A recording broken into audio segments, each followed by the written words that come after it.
Thank you. I absolutely love a round of applause before I start my speech. It makes me feel good. Right, hands up if you've got an empty chair next to you. Right. There's some people standing. There are a few seats if you want to sit down. So it's very gratifying seeing so many people here. That's awesome. Okay. The clue is in the title of the talk. We're going to be talking about HTTP APIs and the styles of them. I'm an API consultant, so that's a very fancy way of saying that I'm self-employed and need work. So if you need help with your APIs, I'll get the spiel up while you're a captive audience. Come and see me, talk to me, I can help you with APIs, and hopefully you'll understand a little bit about the way I think about them during this talk. So, first thing about APIs, and my approach to APIs, the way I think about this stuff, is that your API has to be fit for purpose. That trumps absolutely everything. The API has to do its job. It has to do its job well. It has to meet the business requirements of what we are writing this API for. That is vital for an API to be successful. And we're interested in what it takes in terms of the architecture, how we build this API in order to create a great developer experience. I look at the different types of architectures in this talk. I'm going to look at their strengths, I'm going to look at their weaknesses. If you've already used all three, there's going to be a lot of redundant information in here. So, API architecture. We're looking at three types today. So as by clear on the talk title, we're looking at GraphQL, we're looking at RESTful, and we're looking at RPC. They've all got pros and cons. Which you pick depends upon which particular pros you care about and which particular weaknesses are less important to you. But don't think that there's a panacea here. There's no perfect solution. Pick the one that works best for your particular situation. So let's start by looking at how they work. APIs can be realized in any style. Pick the one that makes the most sense. We'll start with the RPC. These are the original APIs. This is where we started back in the beginning. We created the first HTTP APIs were all RPC based, and they're still current. Very, very loosely, the mental model is you call a function on a remote server. So we write functions, we write methods, and whatever on our code base. We want to call one that's on a different server, we make an RPC call, a remote procedural call. Clue is in the name. Some common implementations. JSON RPC, XML RPC back in the day, SOAP, gRPC. Has anyone here written a SOAP API? Yeah, a few people. So, had I asked that question 10 years ago, everyone would have put their hands up, and they would have all groaned.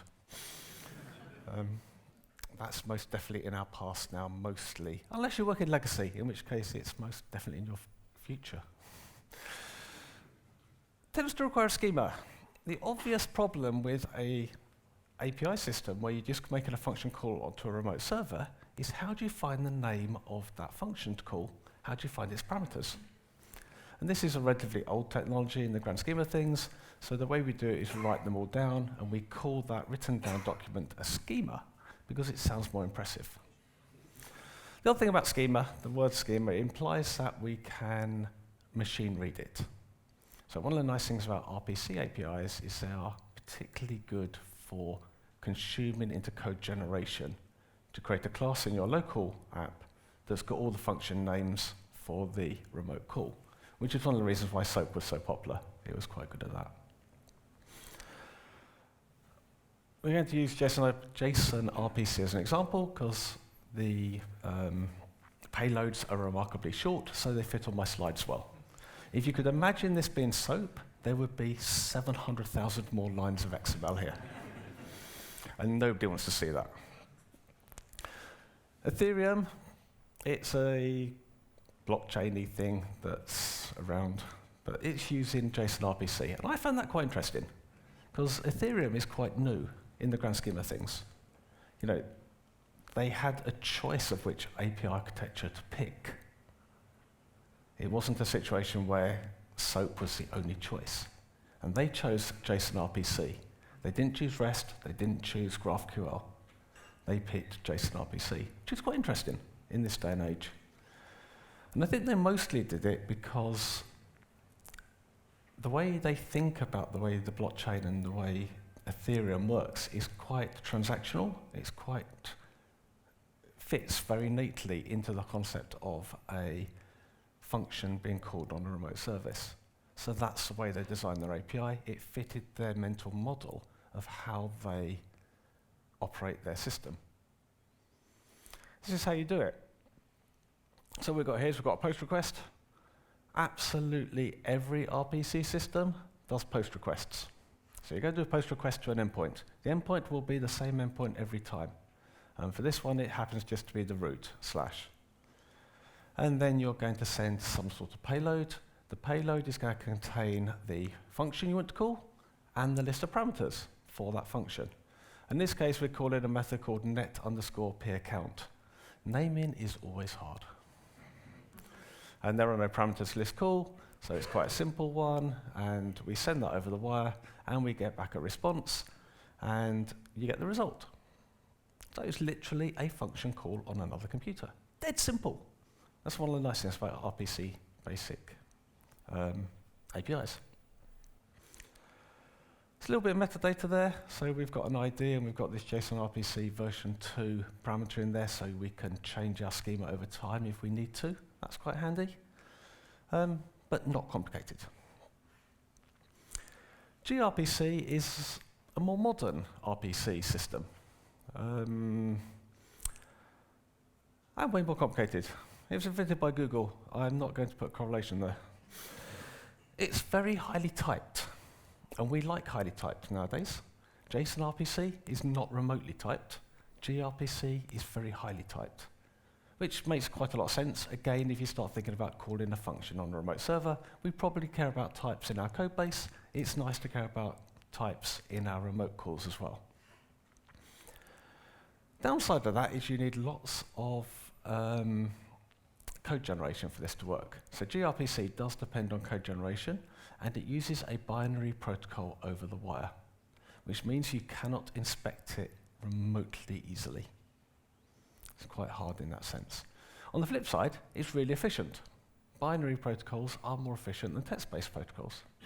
Particularly now we can't really gzip stuff with HTTPS for vulnerability reasons.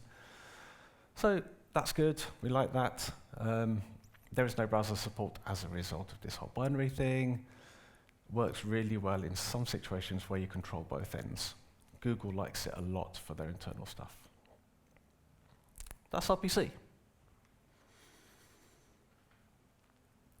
RESTful APIs. Who here's built a RESTful API? Yeah, a lot more people. This is the common HTTP API as we call them today. There's a whole load of complexity around REST and how evangelical some proponents might be. I'm a pragmatist. I need to get work, so you can't be too evangelical. And it doesn't really matter in the grand scheme of things. So there are some key things about RESTful APIs that actually do matter for creating a good one. And one of the key things is that it depends upon HTTP as its fundamental semantics. And that gives you a lot of power in your API because it works the way the web works, which can be really, really helpful for understanding how it works and for leveraging the power of the web and the internet in general. So this is the way we phrase it. Operates on a representation of the state of a resource through HTTP verbs. So REST, representational state transfer. This came from a PhD doctorate type paper, and you can tell by some of the words they use. We're going to talk about verbs, so we're going to do get, post, put, delete, patches, things like that. We're going to use the whole gamut of HTTP here. It's HTTP native, so we can actually use different URLs for different resources. We're going to care about status codes and things like that. Also, this concept of a uniform interface. Now, this is starting to get to the bit where the less experienced people start falling off the RESTful bandwagon and end up with an HTTP API.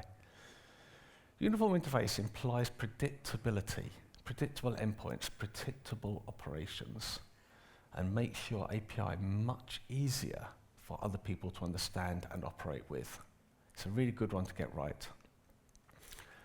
What's this concept of hypermedia controls? Now this one you don't have to care about, but if you want to be completely RESTful, then you're going to have hypermedia controls, which again, you can tell it came from a doctorate type thesis, because that merely means links. But hypermedia controls makes it sound more professional, but we just talk about links. If you have a resource and you put a link to another resource, you have created a hypermedia control. We do it all the time in HTML. We can do it in our APIs. It creates discoverability. Discoverability enables your clients and your people integrating with your API to be more decoupled from the actual API implementation. Now, decoupling is good. If you weren't here, a good proportion of you would be upstairs in Ian's talk. Who's talking about dependency injection? Whole point of dependency injection? Decoupling. In APIs, we decouple using hypermedia controls. We enable the server to tell the client where to find the next piece of information. So if you want to move things around at the server level, the clients will all just follow and not break. It's a really powerful feature. It's also extremely difficult to get right, which is unfortunate. How's it work? You've all seen this because half of you have done RESTful APIs, and the rest of you have all integrated against one by now, because nearly all of you have probably done something with Stripe. This is a put. We are putting to a URL endpoint, /user /some random number. The method matters. This is a put request. So we already know the full URI to this resource. Otherwise, it will not work. We're either creating it or we're going to be updating it.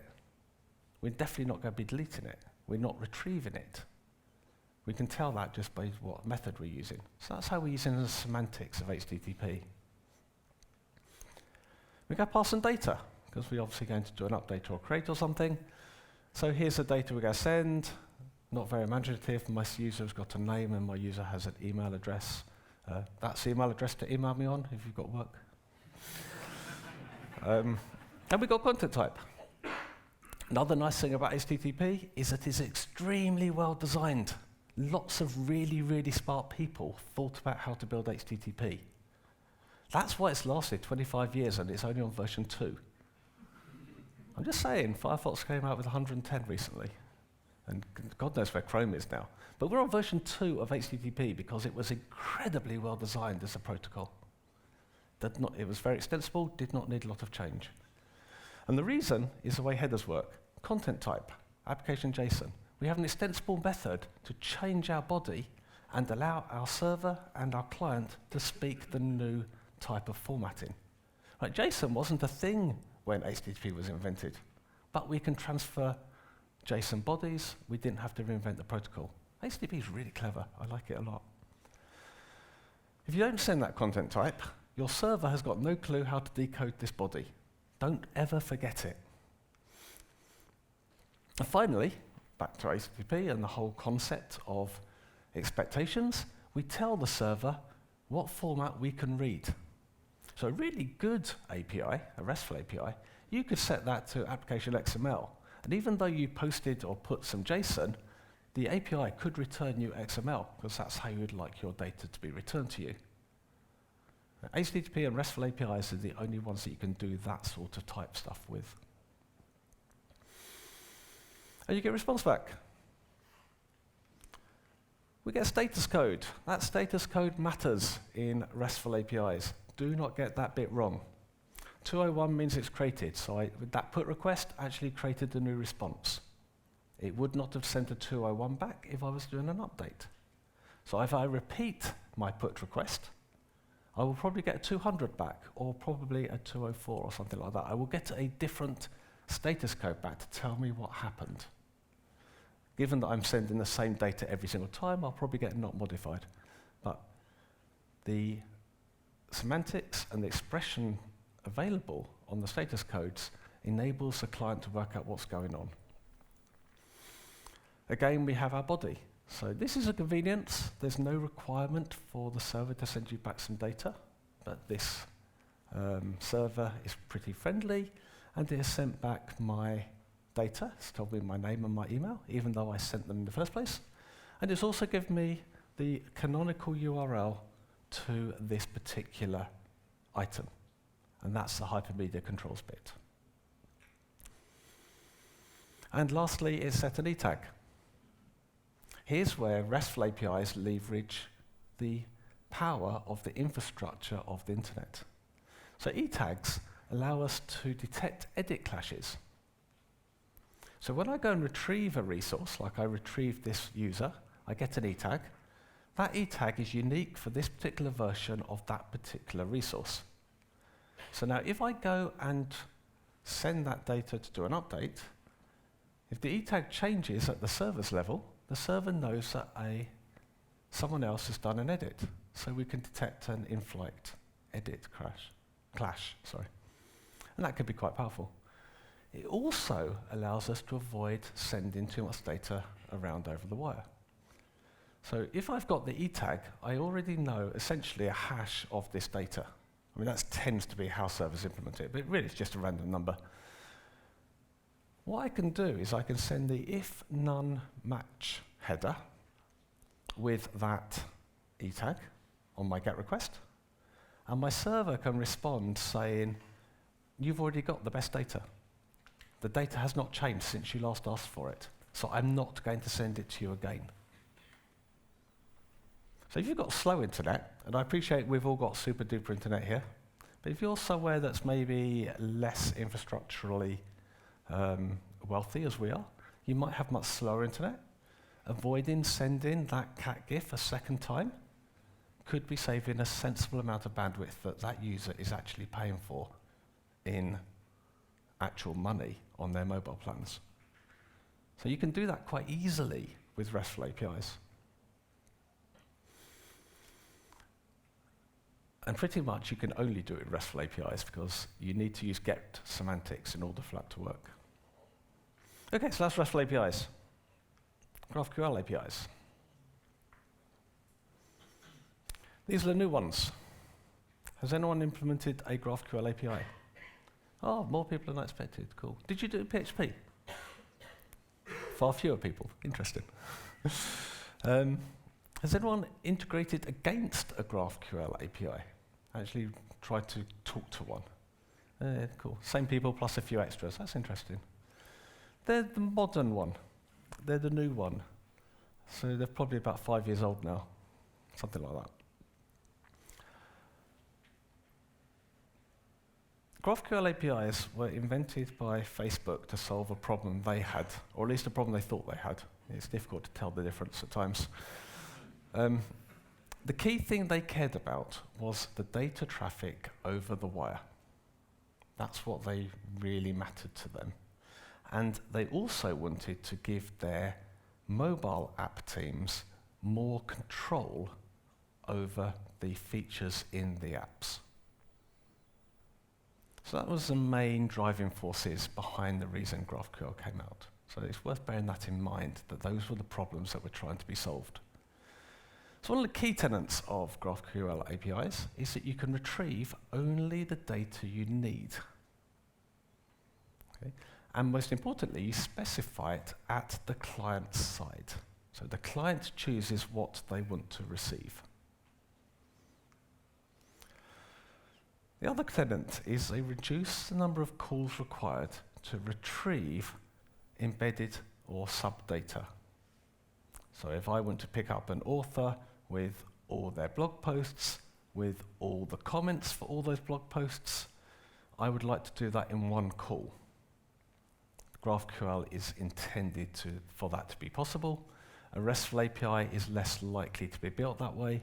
You're likely to want to retrieve the author, then retrieve the collection of posts, and then retrieve the collection of comments for each post. So you can see there would be more HTTP traffic with a RESTful API built in a relatively naive way. GraphQL was explicitly designed to avoid that problem. Introduced other ones, but it definitely designed to improve that one. And the other thing they invented, or came back to, was the concept of self-describing schema.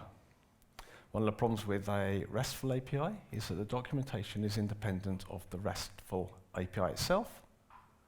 So if you want to know exactly what parameters a given property on RESTful API is, you probably going to need to read a separate spec. The idea in GraphQL is that you can query the API itself and it will tell you that information. You'll notice that's not a million miles away from what we did in the RPC days. So a certain amount of coming back round again. Okay, this is what it looks like. So there are two ways to interact with the GraphQL API. You can either read to it or you can write to it. So this is reading. That's called queries. This is a DSL. It looks vaguely JSON-like, but it's not JSON. You'll notice there's an awful lot less semicolons and commas and double quotes and things like that. Here's a query. We've bound the thing in the query tag. We're going to ask for the author. So now I'm going to get the author. I have to say which author I want, so I pass in the name parameter. To find out that I can pass in a name parameter, I have to go and query the schema to find it. Now I've got it, I'm asking for Anne McCaffrey. Here's where I specify the particular properties I want back of that author. So I want ID and name. If I don't specify anything, I get back nothing. It's not going to guess for me, you'll get back nothing. Now I want some books. So this will be all the books that Anne McCaffrey has written, but I'm going to limit it to the first 5. There are a load of conventions around the way you structure your GraphQL queries, and collections will tend to be pluralized, whereas individuals will tend to be singular. So by asking for author, I know I'm getting one back. By looking for books, I'm going to be getting a collection back. It's really, really common for a collection to have some sort of limitations on it in terms of pagination. So you either need to say how many you want in each page, or whether you want the first 5 or the last 6 or whatever. Some way of limiting the scope of the collection you're going to get back. And again, you have to specify which properties you want.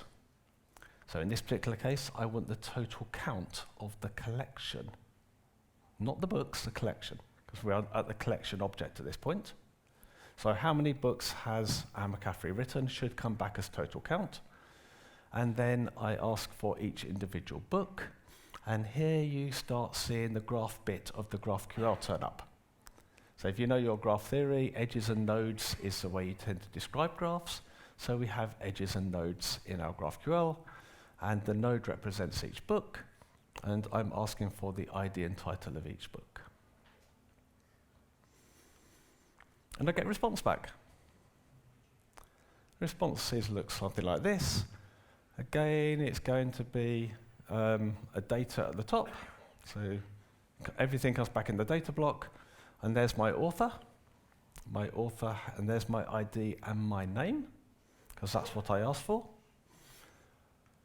Then I get my list of books, and I get a total count of 6, which incidentally is totally wrong, because I could only bother to load 6 books into my test database. In practice, Anne McCaffrey's written far more books than that, and they're really good. And then we get our edges with our nodes, and each node is the book itself. And again, it is the data I asked for. And that's how we get data out of GraphQL. The other way around, we call them mutations. A mutation is either going to do a create, an update, or a delete. It obviously lives within the mutation tag or structure. It's a create author. This looks a bit like a function call. So again, we've got a name and I've got date of birth. That's the data I want to create my author with. And then I have to tell it what I want to return back again, because the client always chooses the data it gets back. And you get a response that looks something like that. It looks pretty much the same as you'd expect from the other example. You've got the data block, you've got the create author, you've got the returning tag, and then you've got the data itself. And I created Mary Shelley with its own ID. Okay, that's the 3 types. So you've now got a fairly good overview of how they all work with any luck. Which one are you going to pick? Here's where I start copying out a little bit and put on my consultant's hat. And I tell you, it depends. And I tell you that it's up to you and that I can't make the decision for you because you're the one who has to live with it. I'm mostly a pragmatist. Pick the one that works well, and here's some thoughts about it. Yeah, pick a Lamborghini or a Ferrari. This is a preference. Doesn't really matter in the grand scheme of things which one you pick. They're both going to go quite fast. They're both going to be fairly brightly coloured. They're going to be very loud. They're basically going to do the same thing, but they're just made by different people. It is totally valid to pick the API structure based on your preference. I give you permission. You can build a GraphQL API because you think it's better and no other reason whatsoever. I just like it. It's a perfectly valid reason to pick an API choice. Mind you, nobody's picking soap. What about Lamborghini or a truck? This depends on what you're optimizing for.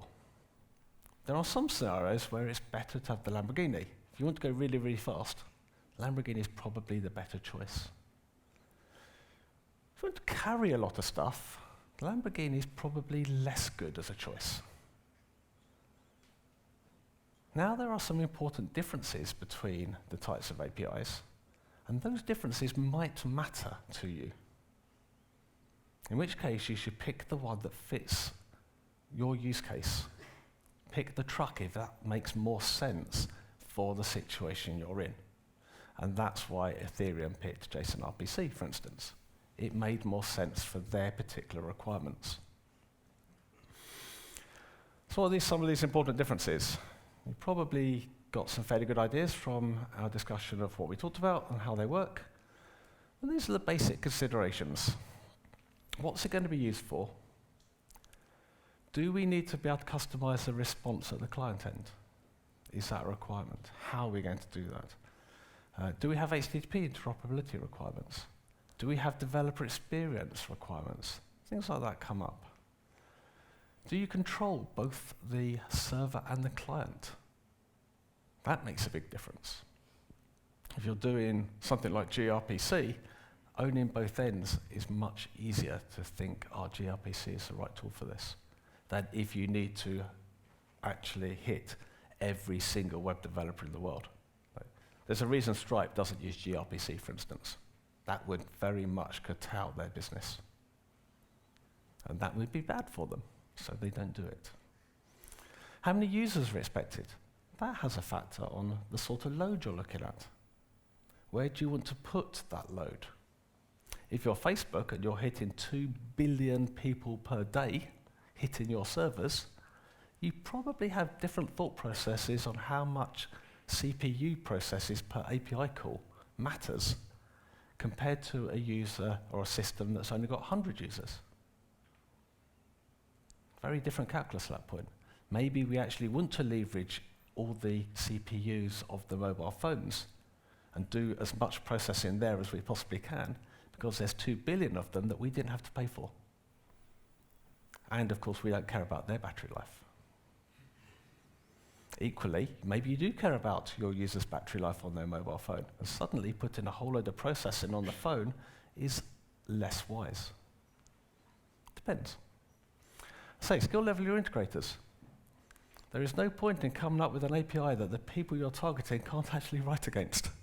That is a bad business decision, because you need people to use your API if you're going to succeed. Again, if you know the server and you know your client, then you've got more control there.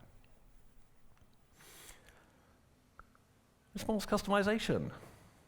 GraphQL is a query-first language. That's its point. You have to pick the fields. You have to pick your nested resources. That's really, really powerful if you want to give that amount of control to your clients. Because now your server has less control over what they're asking for. REST, it works the other way around.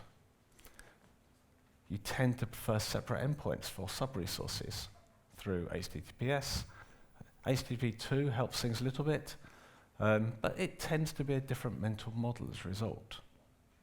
Sometimes you can use a DSL, such as JSON API or something like that for customization, but they tend to be sort of layered on top of REST in some way or another, and maybe don't fit quite as well as with GraphQL's query-first nature. HTTP2 is awesome. We should all be using it by now. Whether we are or not, I'm not judging. But it does allow for multiple requests in parallel over the same TCP connection, which does resolve one of the key problems that GraphQL was trying to fix, which the setup and tear down of a TCP connection is relatively slow in the grand scheme of things. So if you need to make 20 of them, 20 setups and 20 teardowns is quite a lot. But if you can open the TCP connection once, make 20 calls and then close it, your performance difference is nowhere near as big. RPC, completely different mindset. You're calling a function on the other end of the wire. If your responses and your problem space, that makes sense, then you should be looking very detailed, very strong look at RPC. State the blindingly obvious, none of these will actually fix your database. None of these will fix your application design. That's still on you to get right. And arguably, that's the actual problem with most slow APIs. It's rarely the API level, it's mostly the application level where you want to do your work for efficiency. About performance. That's another philosophical difference. REST and RPC are server performance first mental models. The server is in control. GraphQL, client performance is most important, it's paramount, and the client is in control. That makes a very big difference to the way you think about your API and the way your integrators think about your API.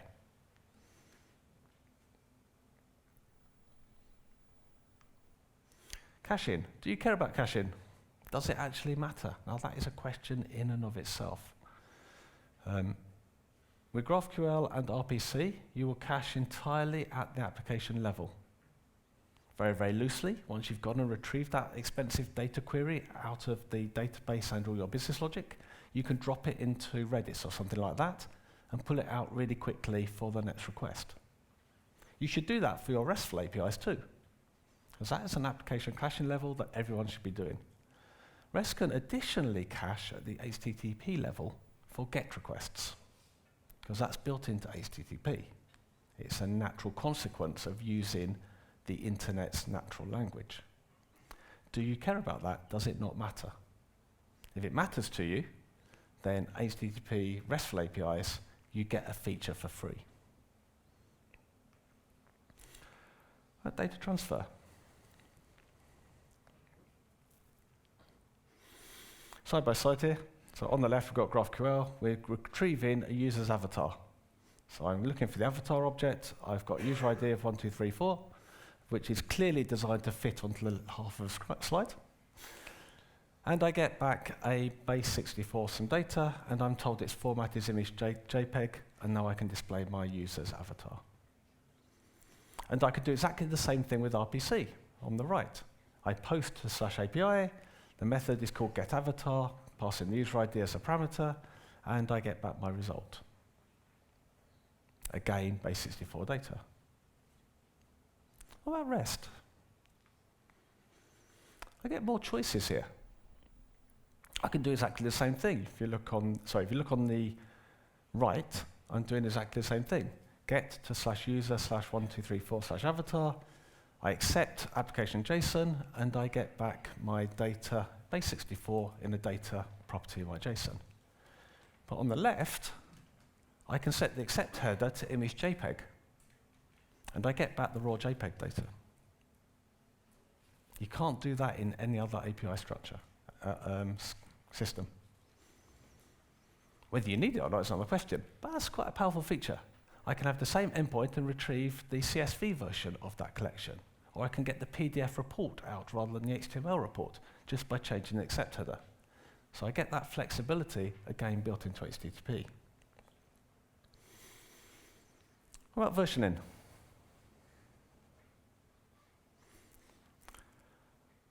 One of the big things about GraphQL, and GraphQL is new, so the evangelists, let's call them that.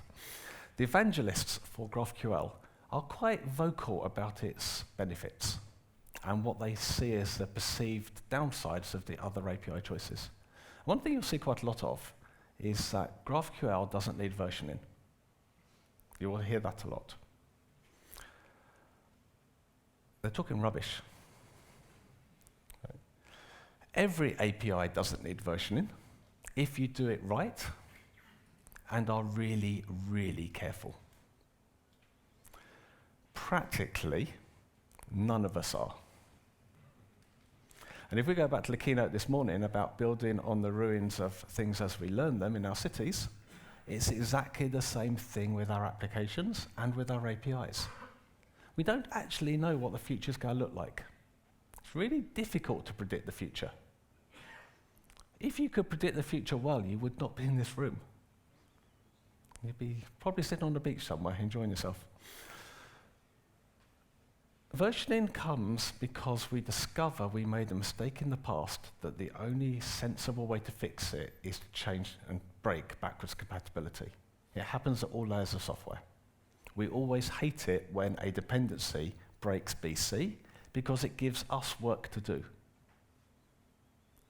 I really dislike the fact that PHP unit evolves by doing BC breaks.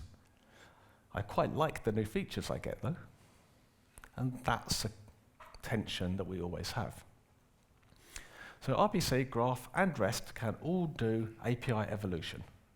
It's not difficult. You can invent new methods or new functions in RPC which have new properties so that you don't have to break an old method.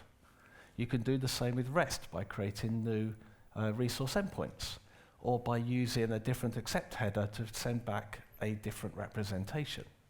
And you can do the same with GraphQL. It is all very much possible to do good BC conforming evolution of your API. You can also break APIs and break backwards compatibility in all three trivially without noticing it in a code review. So put good integration tests in. That's a great way to find BC breaks. RPC, obviously quite easy. All we have to do is change the meaning of a property or parameter in a function call, or add a new non-optional one. That's another great way to break BC. RESTful, same thing. We can rename a whole load of properties without telling anyone. Guess what? You can do the same in GraphQL too. GraphQL is self-describing, so hopefully you can go and find this out.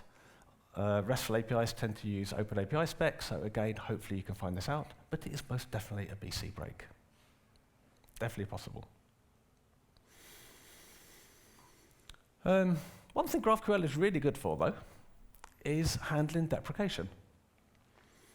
So over time, as your API grows, and you've got your resource, and you've got your properties on your given object, you might want to get rid of some of those properties because they're old, they're no longer used.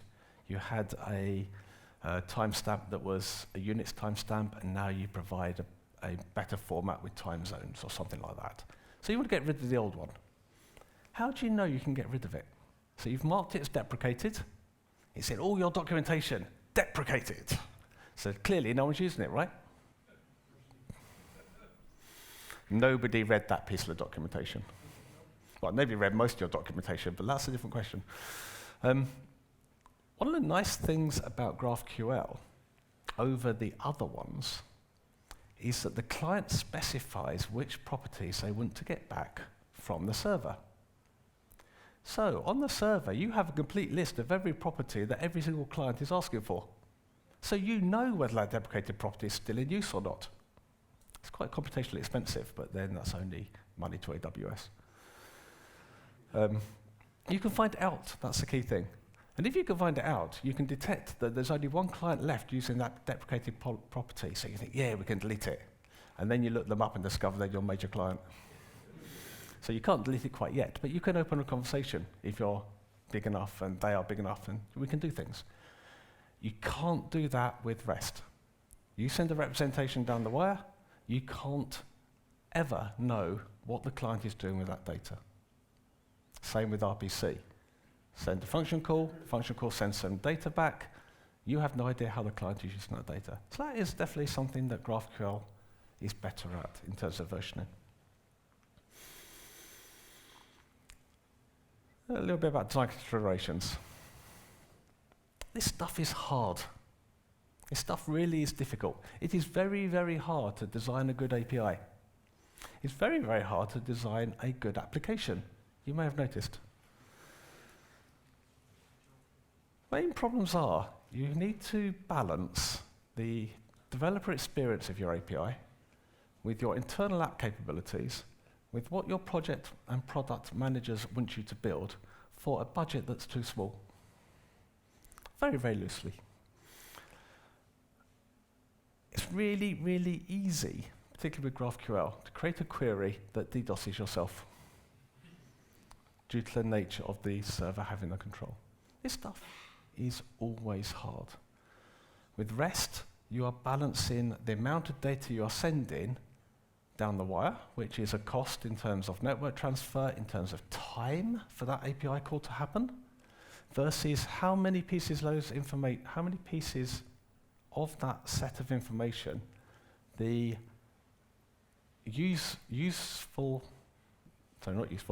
the average use case will need. So if I ask for a user object and send back all 30 pieces of information, but 99% of my clients use 3 of them, I'm being incredibly inefficient in that RESTful API design. Equally, if I'm sending back, say, 10 pieces of information, but most of my clients are having to make a second call to get another 5 pieces of information, again, I'm being inefficient. So there's a definite balancing act here with RESTful APIs on how much data you send back in each request. It's not easy.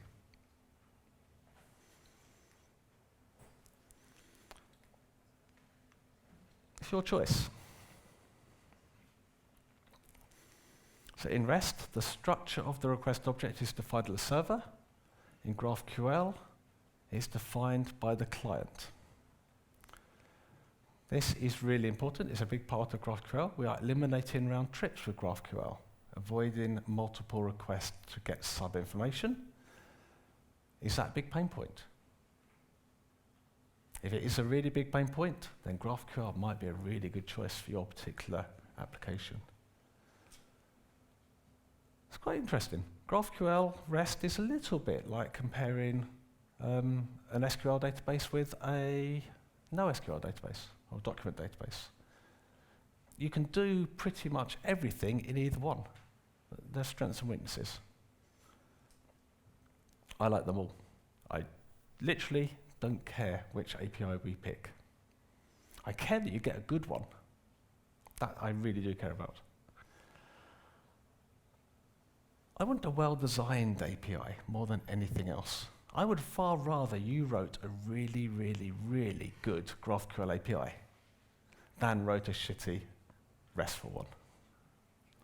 Or an RPC one. If you can make me a really good RPC API that I can use with no problems, I'd far rather that than a GraphQL one that keeps breaking because of complexity and you can't handle it at the other end. Far rather that. Build your API well. Think about your developer experience. You need people to use this API. People use APIs that they understand and that help them get their job done quickly within the sprint. That is their main criteria. They don't care about pretty much anything else about your API other than how quickly they get their work done. This is why nobody likes PayPal's API or eBay's, and why we all like Stripe. Stripe is dead easy to integrate. They've put a lot of effort into this. correctness matters. Number of ways. In RPC, we care that the function works and does what it says on the tin. So if you've got a function, it should do exactly what it says it should do. If it's REST, it must operate the way HTTP operates. If you create a RESTful API where I do a GET request and it deletes some data off your server, then we have done something wrong. We've broken the compact. I have seen this. It's horrible. A lot of people found this out when they Google changed the way their prefetch worked on their search bar once. Status codes matter if you're doing RESTful APIs. Get them right. It matters a lot with RESTful APIs. It matters whether you're using a 200 or 400 or 500 for what you're doing. Media types matter on RESTful APIs. Hypermedia matters on RESTful APIs. There's a lot of things there, but getting them right will make your developers' lives much easier. With GraphQL, you have to think in terms of relationships. The clue is in the name. Graph. Think about the way your developers are going to be accessing the data you hold and design your GraphQL API to fit the way they will be using it. Now, I've got to admit, my sample size of integrated against GraphQLs is remarkably small. I've only integrated about 6 or 7 so far. And in 4 or so of those, the design has been terrible. It's not easy in GraphQL to get it right. And what's most interesting is that people seem to expose their database as a GraphQL API and call it done. Now, I've got some sympathy for this because you can drop a tool in and it does most of that work for you.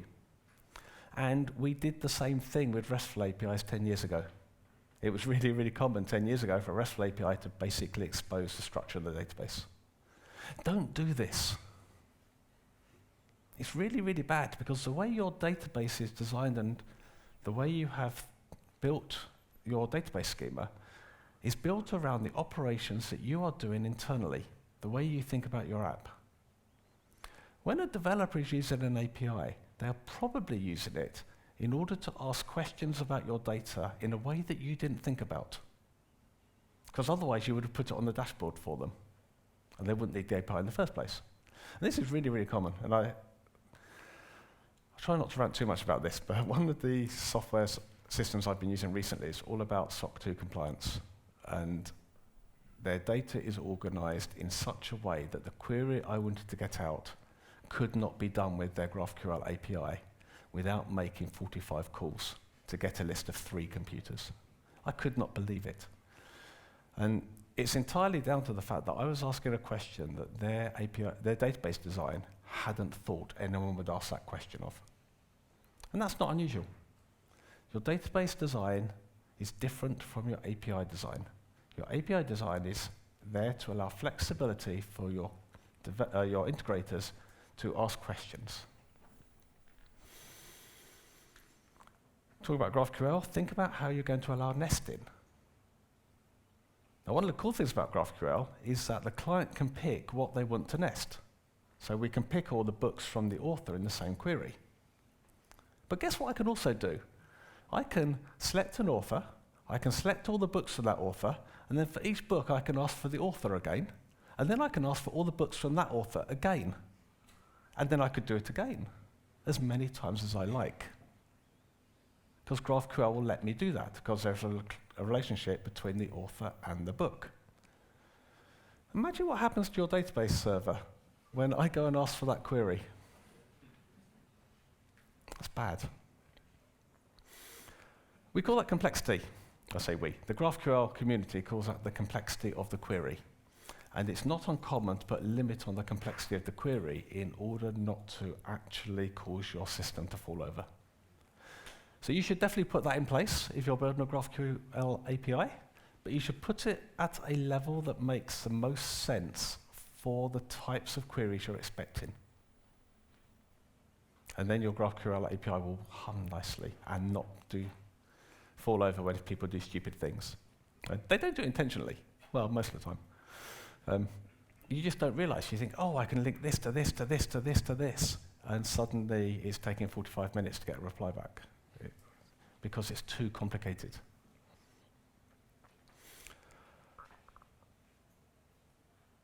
There's not absolute specifications in terms of GraphQL on how you name things like pagination, the way which properties you use for pagination, etc. There's not actual standards yet, but there is a project within the GraphQL ecosystem called Relay, and something called Global Object Identification within the GraphQL ecosystem.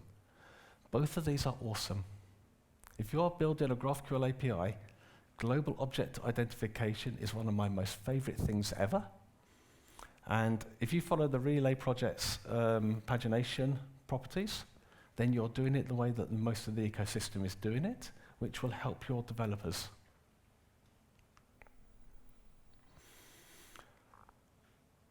In all these cases, naming things is hard. I might have commented on this before.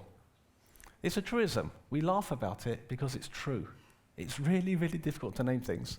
So follow the conventions of the API system you're building and be consistent about it. So if you're doing GraphQL, singular and plural matters because people have expectations about what that means.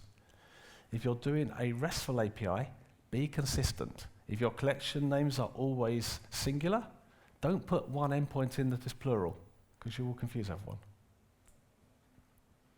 Take the time to think about this. Think about your collections, think about your scalars, think about the data types for everything you're sending down the wire, because that will help with versioning, and most importantly, not breaking backwards compatibility. And those are all general. It doesn't matter which API you're doing for that, but they will make or break your API even more than whether you've chosen GraphQL or whether you've chosen REST. Errors. In an ideal world, none of your integrators will ever see an error from your API. In the real world, every one of your integrators will see an error from your API.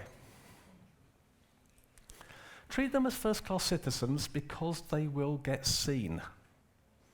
Most importantly, remember that humans are going to be reading your error messages, and machines will read the successful messages, as a general rule. Errors are the ones that turn up in logs.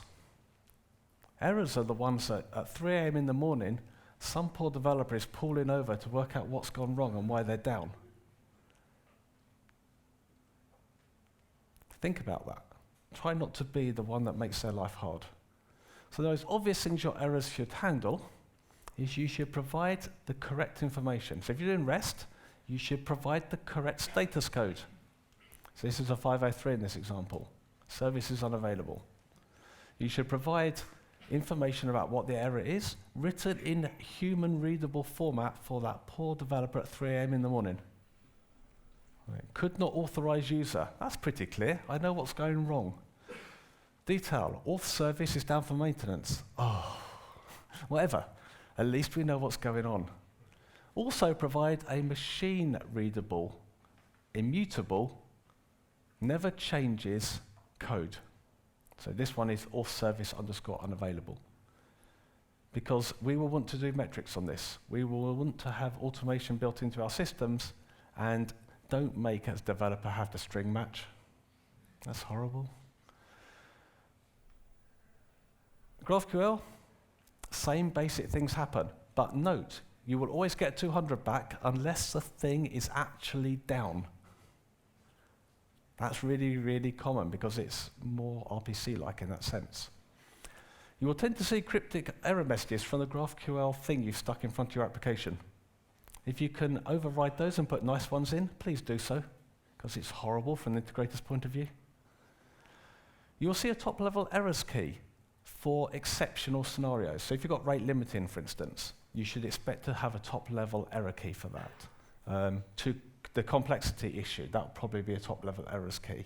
Syntax errors, things like that.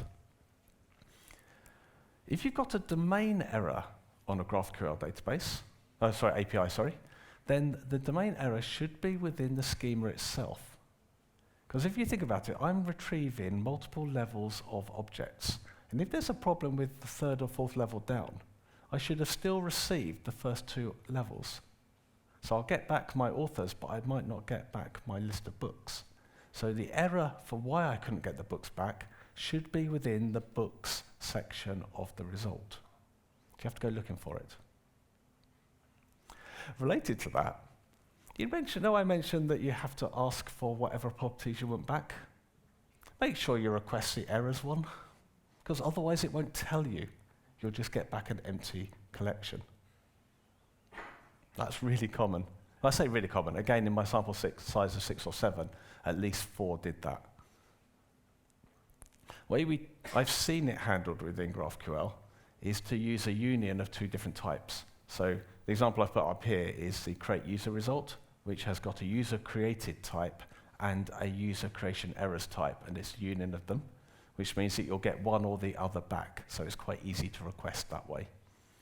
That's quite a good pattern. I'm seeing that quite a lot in GraphQL. So look at doing things like that to make it easier for your users to see the errors. Documentation, same basic thing. You need an API reference. That's built into GraphQL. For REST, use the Open API specification. Don't use anything else. We've standardized on that now. Just use the Open API spec. It makes life so much easier because you get tooling. I say it's built into GraphQL already, so that makes GraphQL much easier. Explorers are quite easy to find. Right, some tutorials. API reference is the what. The tutorials are the how and the why. Don't leave them out. Particularly how to auth. Lots and lots of detail, please, about how to do authentication if your system is non-standard. Particularly if your system is non-standard. Make life easier for your developers. You want some inspiration? Look at Stripe or look at GitHub. They're both good. Here's GitHub's GraphQL tutorial section. So you've got a nice start here at the top. You've got information, and you've got what's new on the left. This is a RESTful one. Nice start here at the top. Information, what's new on the left, on the right, sorry. This bit is the same regardless of what API you're building. Developers have the same things they need to learn to use an API. Your documentation needs to be good regardless of your choice of API. And that's it. So hopefully you've learned a little bit about differences between RPC, GraphQL, and RESTful APIs. I've suggested that you should pick the best one for what you're trying to do. And I've included the idea that you can just pick the one you like. If you like it, go for it. If your team is all on board for building a new GraphQL API, do that rather than make them write a SOAP one. If you're not sure, pick REST. You won't go wrong. You will have a lot of developers who understand how it works. You will have a lot of documentation about how it works and how to build for it.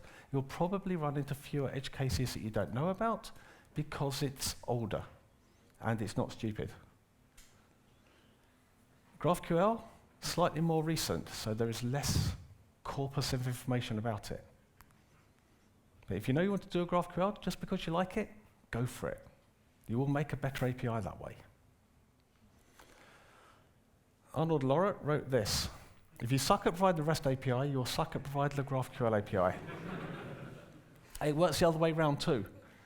The API doesn't actually matter. The actual structure doesn't matter. You can make a terrible API regardless of which one you've picked. And you can make a kick-ass one regardless of which one you pick. But you have to be intentional about it. The observation I've noticed is that the second time you write an API, you make a better one than the first time. So you'll tend to see that if you wrote a really, really bad RESTful one and then write a GraphQL one, your GraphQL one will be better because you've learned about how to build APIs. It wasn't the GraphQL, it was the experience you gained. You will gain much more and make better APIs by getting experience in writing APIs. And I'm done. Thank you very much.